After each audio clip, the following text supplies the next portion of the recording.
And I do mean huge car person. Okay.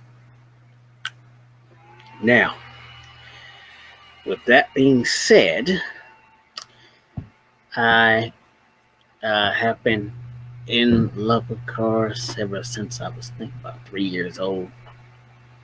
Grew up around them, and my uncle, he had a car, a 72 Nova, and riding in that is what really started it. And of course, the Gone 60 Seconds movie that influenced it as well. And of course, the whole Fast and Furious franchise came along, and I got my first, I'll call it my import car, but it really wasn't. It just grew from there. Very, very special place in my heart, and I say I did work hard to get this. Now, for those who don't know, I used to work at a very, very special dealership. This place is called Flemings Ultimate Garage. Okay, some of my new friends probably don't know nothing about this, but I have put videos up from there numerous times. Now, how I got that job, that is another story. So let's get into that. So, once I got my car and was able to drive around my own self, I went and got I had went to up to that dealership, just to look around, see what all was up there. Especially since it was in the area, Rockville, and I could get to it and drive like 4 or 5 hours and I way to get to it. I said, "Oh shoot, this is the chance of a lifetime to see all these nice cars and then I can easily access them, get to them, I should say." So I did that, and I got there, started, looking at some cars, and of course, a couple of people asked, "Are you interested in these?" I said, "Yeah, I am, but I don't have the money to buy any of these, but I'm very interested." So I started talking with them, and everyone I talked with, I started to become friends with, and share a couple of stories with, and they tell me how, I asked them, I say, how do you like your job at a dream place like this? Like I said, they all love it and they enjoy working there. And it was awesome to see, they enjoyed it just as much as I was. Um, so I kept, going up there and trying to, help out and talk about cars and, see if I, help them in any way I could. So um, I then started going to the Washington Auto Show. The first couple of times I went, I didn't have a camera. But lo and behold, the first time I went with the camera was when I found them. Now, I wasn't paying any attention to this because they always have a section roped off, which they still do, for classic cars. You say classic cars to look at, you can't get near them and all that.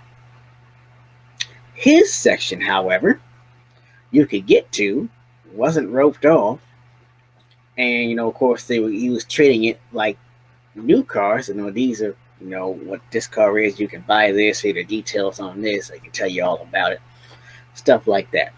So I had to come back and do a second look. I said, "Oh, this is the place where I like to hang out at." So I went back over there, talked to them. Of course, the same conversation happened. I got, talking to them about cars, what all they brought up here, and I said who drove what and how much fun was and stuff like that. So, of course, I didn't think much of it. I came a year later, did the same thing. Of course, after I'd been up to the shop a couple more times. I even went to attend a rock concert with Tony because he had put it up on the walls of the dealership saying he was going to one. He was taking the car test. I said, "Sweet, I'll do that and help him there." So I did that, went down there, gave him a hand. Of course, he let me in for free. So that was awesome there. Like I said, he's a good dude. And I went there, he went to the concert. I spent really more time around the cars because I'm not really into rock music that much. But oh my god, that night was awesome. So I went, stayed where the cars were, liked them off a couple times, and see if anybody wanted to talk about them. So I had eventually I said, you know what? I am getting this for free. Let me go enjoy this rock concert. So I did that. Then I left. Now, when it came back time for the auto show again, I already knew what the game plan was. So went up there, looked at all the new cars. First, the second floor, then went to the first floor, which is where he is. So went to the first floor, and then I did my lap around down there. And then I went down to his section.